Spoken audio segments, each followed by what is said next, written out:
Yo, yo, yo, golf fans. Big D back with another Open Championship video on the Big D podcast. Before I bring in today's guest, please subscribe, like, and share the Spunky Spectrum Sports YouTube page. We can see all my content. Already uploaded one Open video. Got more golf, football, baseball, Lord knows what else will appear. And also check out the Big D podcast on Spotify and Apple. So, joining us from Boston today is Fantasy Labs writer and Action Network contributor Matt Vincenzi. Matt, it's Open Championship week. You know what that means. Yep, Dylan, I'm excited for the Open Championship. It's my favorite of the four majors, and not to mention now we get the 150th at St. Andrews. So what can be better than that? Yeah, let's see. St. Andrews, home of golf. I can think of better place. I can't think of a better place to host a special, important event than the home of golf. Absolutely not. It's going to be awesome. I mean,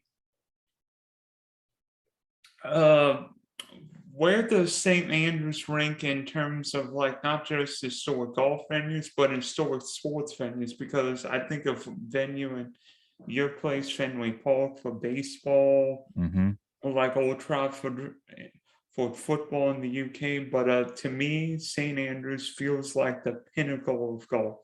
It is, and like you said, Fenway Park's a good comp because they're just venues that have withstood the test of time. I wrote in my preview this week that in 350 years, in over 100 years, St. Andrews has only added about 300 yards in length to their course. So it plays incredibly similar to the same way it did, 150 years ago. And there's not many courses in the world that could say that.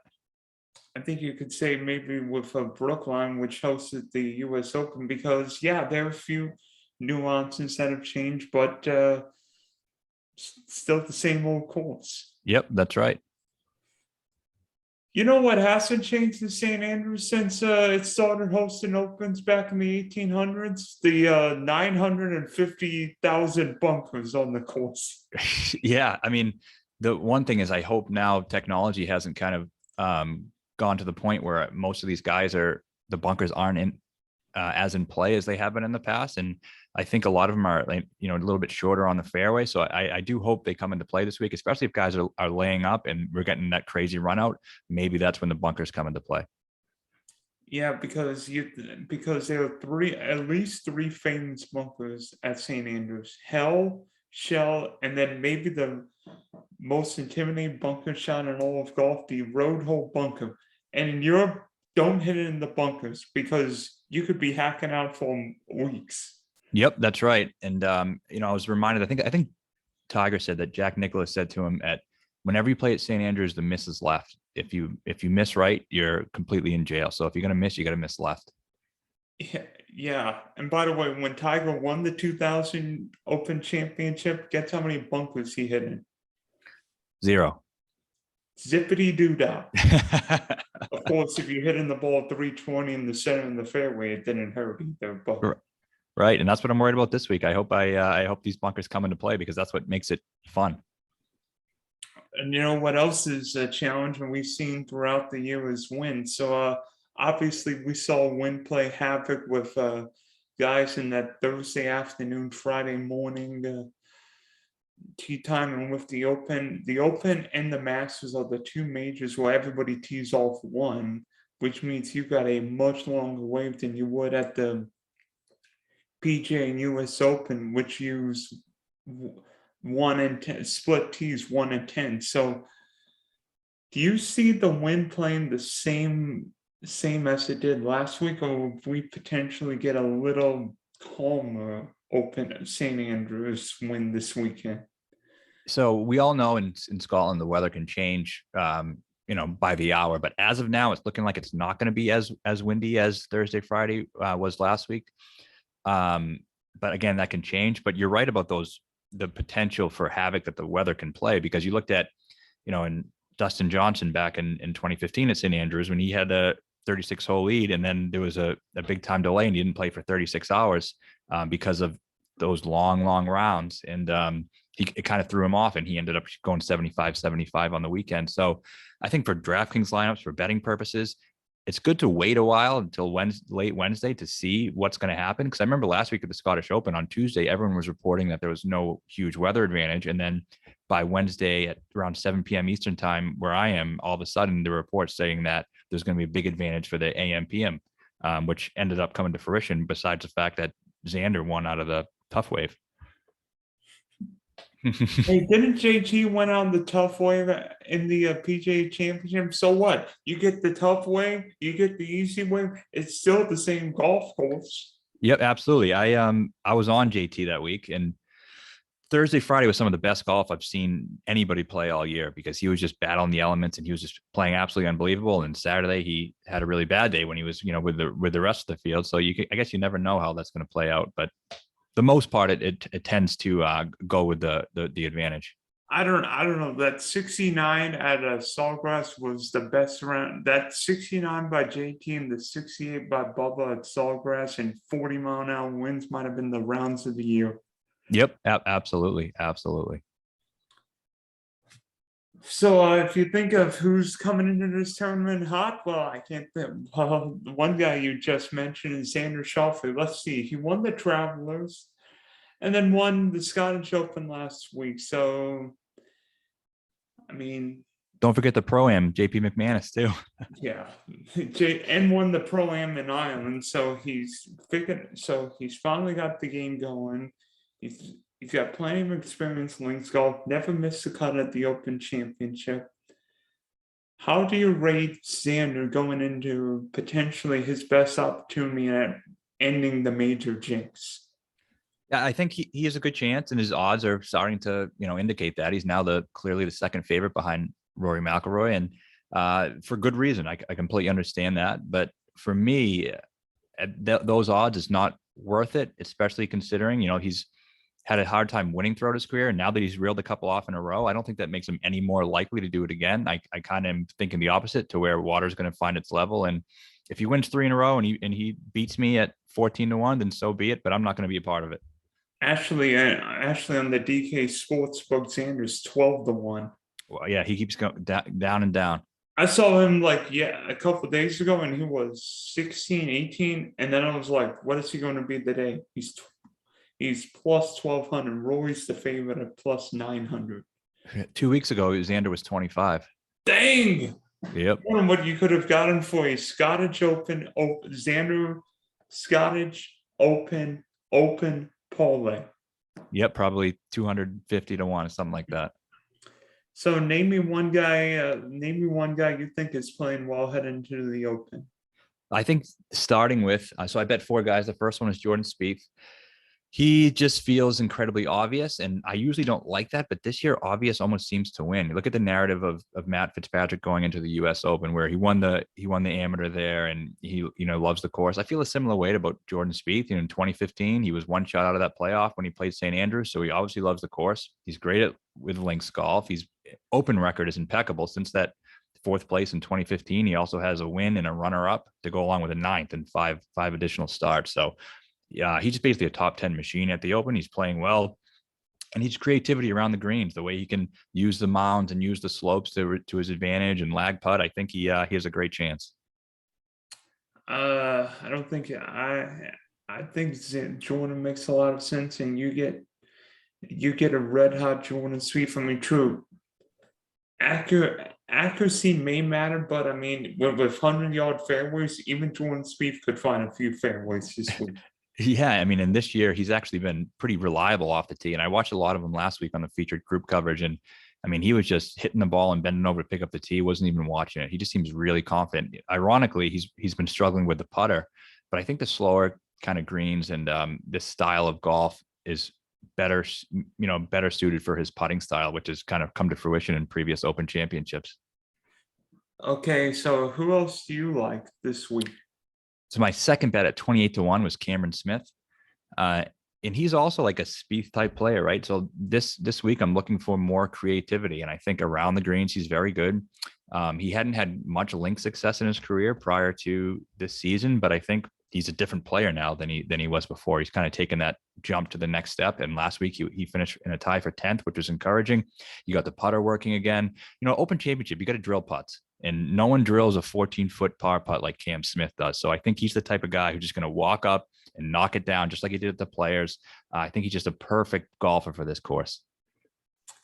Yeah, and plus coming from Australia, Cam Smith's got plenty of experience in the wind. Guess what? He won a Windy Players Championship, and we've seen where ball strikers can win. I mean, Louis the last couple opens, St. Andrews, Zach Johnson, plenty Spieth, but plenty of ball strikers can do well. And Aussies did well in 2015. I mean, Mark Leishman was in the playoff. Jason Day was one shot out. Adam Scott has played well at the Open. 3 in the top 10 that year in 2015, 3 Aussies. Maybe Cam Smith is this year's incarnation from down under. I think he is. My one concern is, are the golf gods going to allow a guy with a mullet to win the 150th Open? You wonder what old Tom Morris would think if a guy with a mullet wins 100, win the Claret Jug. Yeah, it would be a sight to see, but I'm here for it. Well, John Daly won an Open, so I mean, John Daly. They were more in style then, though. You imagine what John Daly winning a PGA and an Open would have done today with all this social media happening, everybody like showing him drinking, smoking. Oh, he'd be canceled. Okay, so who are your other betting? So this one, a lot of people probably aren't going to like this one, but Dustin Johnson, 35-1. The live stuff, I get it. I think there's a narrative going along with some of these live guys, and I don't think you can put one label on all of them. But for him, a lot of people are saying now he only cares about the money. He doesn't care about golf anymore. I don't believe that. I still think he cares about winning majors, and I still think he's capable of winning majors. And he's been another guy who's been great in the Open. In his last 11 Open Championship starts, he has 6 top 15 finishes. So he plays them great. He's played St. Andrews great. Like I mentioned back in 2015 when he had that 36-hole lead, he really got kind of screwed by the weather delay, and but doesn't change the fact that he really likes the golf course. Great with a wedge. I think he's 13th this season in proximity from 100 to 125 yards. So he's the type of guy who can take advantage of this type of course. And he might have a little bit of extra motivation, not just from what happened in 2015, but all these live golfers have been taking a negative publicity with all these guys taking foul money and all these live golf guys. And but maybe DJ uses that as positive motivation this week. Yeah, I mean, just the value on the number. I've seen 40 in some spots. I actually bet at 35, but now I'm seeing 40 on a couple sites. So 40-1 for a guy who has the record he has is just won a major recently. He's a proven elite player, and I think it's just good value. And you're actually getting a nice discount because of all that live narrative that's going on. And who else rounds out your betting call? And the last one is the same type of thing as DJ, another live guy who is getting penalized in the betting market, I think, because of it. And it's Louis Oosthuizen, who has played here twice, and he's won and lost in a playoff, and now he's 50-1, which and he was in contention in all the majors last year, and he's starting to play a little better. He was 5th at Live Portland. I know a lot of people don't want to take that into consideration, but the fact that he must be playing okay. I mean, those were pretty tough setups. As much people don't want to admit it, the two courses they played were pretty tough. He finished 8th and 5th on the Portland event. He was top 10 in both fairways hit and greens in regulation. So I think he is starting to round into form at a golf course where he loves. And there are some courses you figure out quickly. Jordan Spieth figured out Augusta in a minute. Tiger figured out St. Andrews in a second. Louis figured out St. Andrews in a millisecond. Yep. Yeah. And put a club, like a 3-wood in his hand. He doesn't have to really try to keep up with the big boys off the tee. He'll put it in the fairway every single time. Yeah, I think my betting call is gonna be. I think if I could bet, I wish I could bet here in Florida, that government, but we'll work on that. But my betting card starts with Colin Morikawa. Anytime I see Colin Morikawa with a 2 in it, I'm excited. But if he's got a 3 next to his name, I'm doing backflips. I don't care if Colin Morikawa missed the cut at the Scottish Open.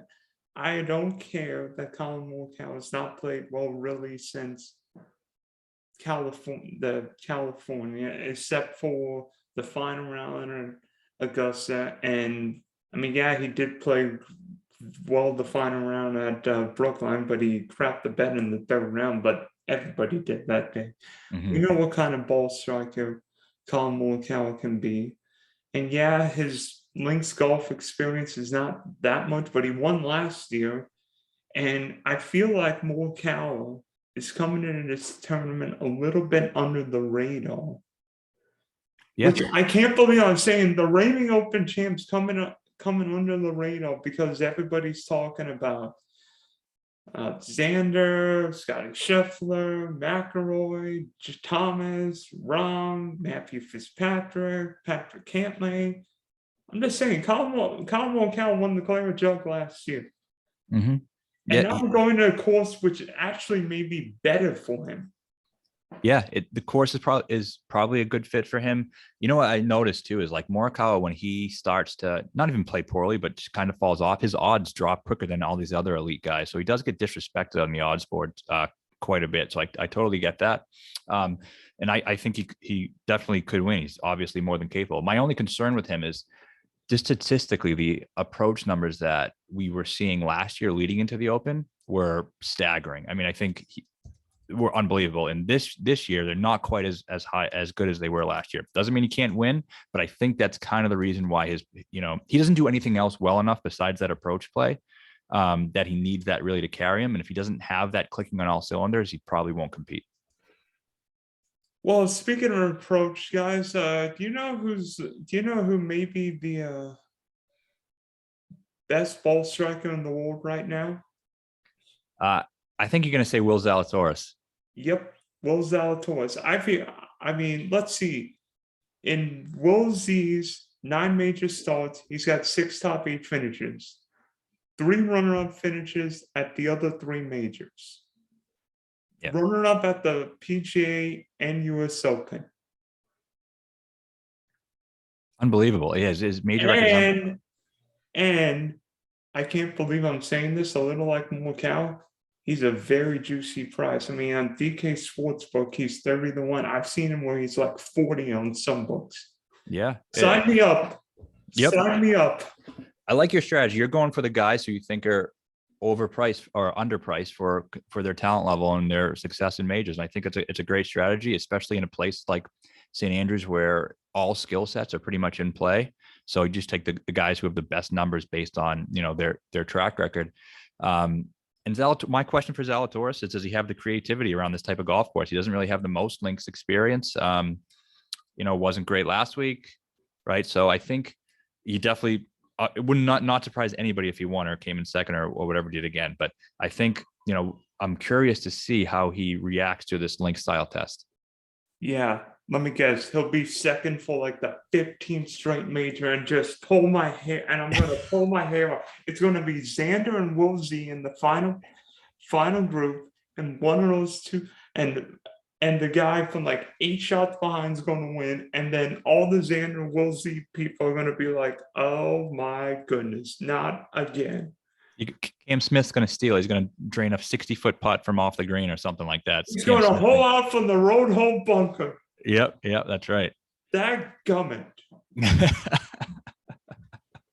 Well, my third guy, I liked him a little more yesterday when he was 80-1, but Max Homa is intriguing. Don't like him near as much at 40, but if you could have gotten him this past weekend when he was 70-80-1, I feel like Homa's coming in, won the Wells Fargo, I think. Mm-hmm. Wells Fargo? Yep.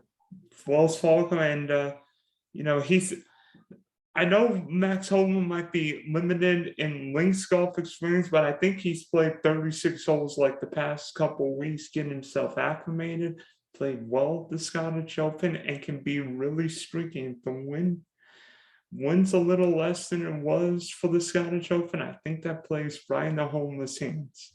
Oh, it absolutely does. Yeah, the more American style we see this week, the more better chance he has to win.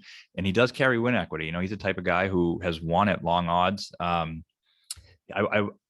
was on him at the Fortinet last year when he won at 65-1. And that was an awesome one. I just think, yeah, in terms of his relative value compared to what his odds usually are, he has a higher percentage chance to win than his odds will indicate. So I like that. Going same with your strategy of guys who are a little overpriced, especially if that 80-1 price. 40, I probably wouldn't touch, but I think 80, you're getting a lot of value. Well, you pick the guy from down under. I've got to pick somebody from down under. How about Mr. Scott? Top 10 here last time, 2015. Should have won the Open in 2012 when he donated it to Ernie Els in the final round. But, you know, Aussies have done well at this place in the past. And, you know, Adam Scott can ball strike the heck out of a golf course. The question is, can he putt worth a crap? Yeah, that's one I might join you on. I saw him kind of creeping up towards that 100-1. And I think that's just worth a shot, right? A guy who has been great in opens, and he's actually been putting really well this year. I'm probably going to bet the 100, but my only question for him is he hasn't really been playing as much golf as he kind of has in years past. And a lot of times we've seen major winners. I was looking at this earlier today. The majority of the major winners in the past decade or so have played golf either the week before or 2 weeks prior to the major championship. So he hasn't played in a few weeks. So I think that goes against him, but I think at 100-1, he's absolutely worth a shot. I'm just saying, Tiger hasn't played Tiger's played twice all year, and it's got better numbers than Scott. Tiger's at 60 and Scott's at 65. Yeah, and that number, I think, and I know DraftKings is 65, but I've seen a bunch of other sites to where he's creeping up 80, 90, 100. So speaking from a DK perspective, obviously it's early, and you being a Fantasy Labs writer, so it's early in the week. So obviously we don't even know when like guys will tee off, what the wins will be. But who's looking like your, maybe not the chalky guys, but your favorite GPP options right now? So one of my favorite plays on the board, I think, is Tommy Fleetwood. I think he's 8,600, and it's a real question whether or not he can win. Right, he hasn't shown that he can.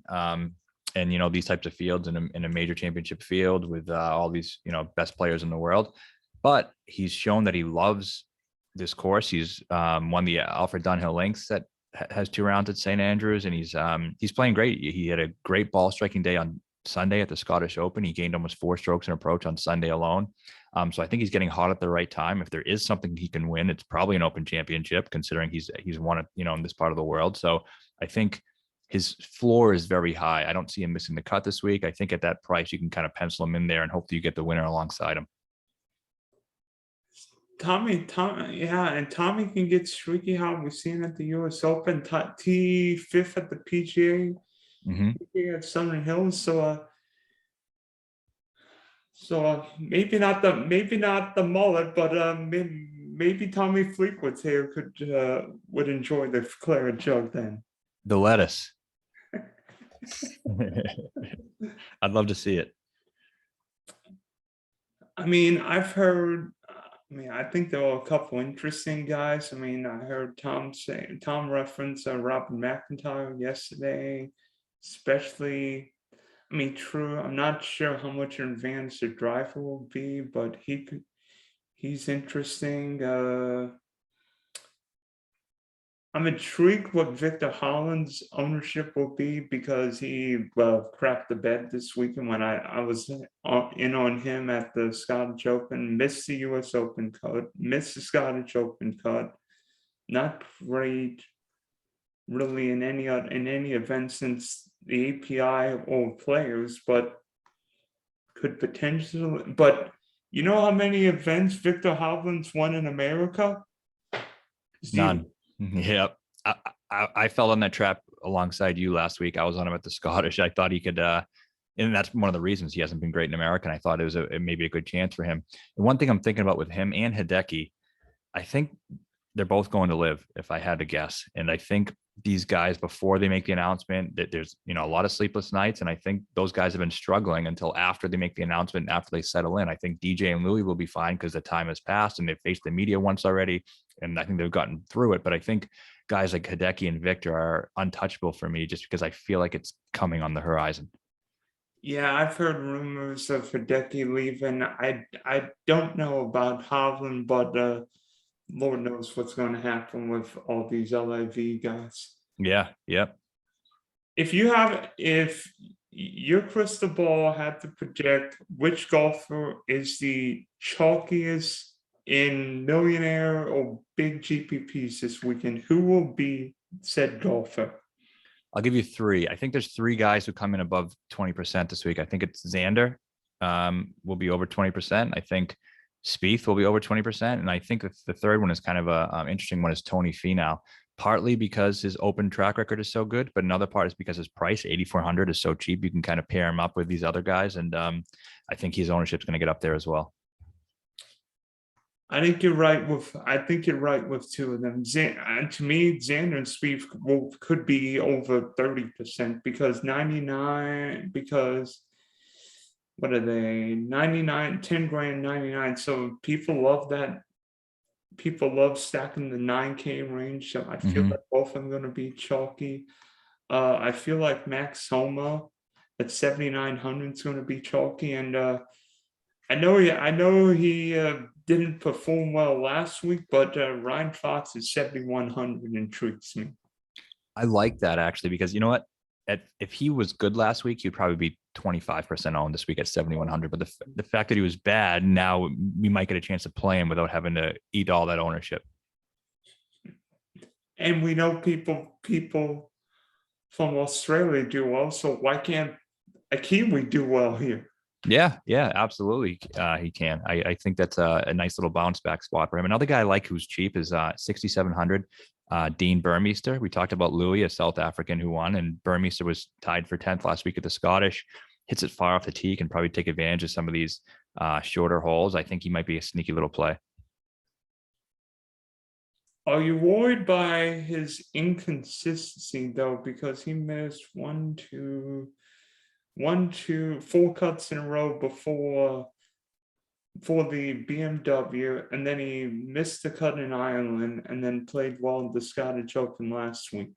Yeah, I'm definitely worried about that. But I think, and we have to dip in that 6K range. And I think you kind of have to this week. You got to take a chance on somebody. So he's somebody just that I'm looking at. But absolutely, there's a ton of risk involved, especially, with him. He's a boomer bust type of guy. But might be the guy you want in a milli maker. Yep, absolutely. So this time Sunday night, who will be holding the claret jug as the champion golfer of the year? It's going to be the man with the mullet, Cameron Smith. Okay. I was thinking we'd be playing alphabet soup, but now we're gonna confuse each other. So you've got one guy with the hair. I'll take the other guy with the hair. I think Will Zalatoris finally ends his major jinx and gets number one. We've seen Americans win 4 of the last 5 Opens at St. Andrews. Will Zalatoris is due for a major. I feel like he's capable. This course fits him. He can ball strike the heck out of it. And yeah, I don't care if he can't putt Wolf for crap, but you know what? So I feel like this is a week where Zalatoris will get it together and he will finally put it all together. And instead of almost making that putt, he will make the putt to win the tournament. Yep. And to your point, he's a great lag putter too, which is going to be really important here with these huge greens. So, hey, I'm excited to go back on Sunday night and send you a message and see which one of us was right. Hopefully one of us at least. Yeah, and you know what will happen? We're gonna have a 3-man playoff again, Kenny Smith and Will Zalatoris are both going to be in there, and the third guy is going to win again. Like, pick some other random guy. Oh, yeah, maybe it could be maybe a Rory or a Justin Thomas or something. I'm trying to think, like, the best thing that happened for golf would be, what would be the best thing that could happen from a golf standpoint? Rory is one, Spieth is two. And round three. I'd like to see that, but I don't know if worldwide Rom carries the cachet that you see the guys like Rory, especially with the PGA Tour and the whole live stuff going on. They want a guy like Rory to win so bad. Would it be bad if Tiger won? Oh, actually, that would be the best. Obviously, I didn't think of that part, but that's probably unlikely. I mean, if Tiger won after what, 15 car accidents, 9 neck surgeries, 6 back surgeries, 28 knee operations, that would be something. If that happens, I'll do this show next year for the Open nude. I'll pull a Hugh Hefner and wear a robe. Beautiful. Okay, so thank you, Matt. We wish you well. Hopefully, things go well with your bets and your kids, and hopefully, this week is another special week in the game of golf. Might be the last time we see all these top guys together. It could be. Thanks. I appreciate you having me on, Dylan.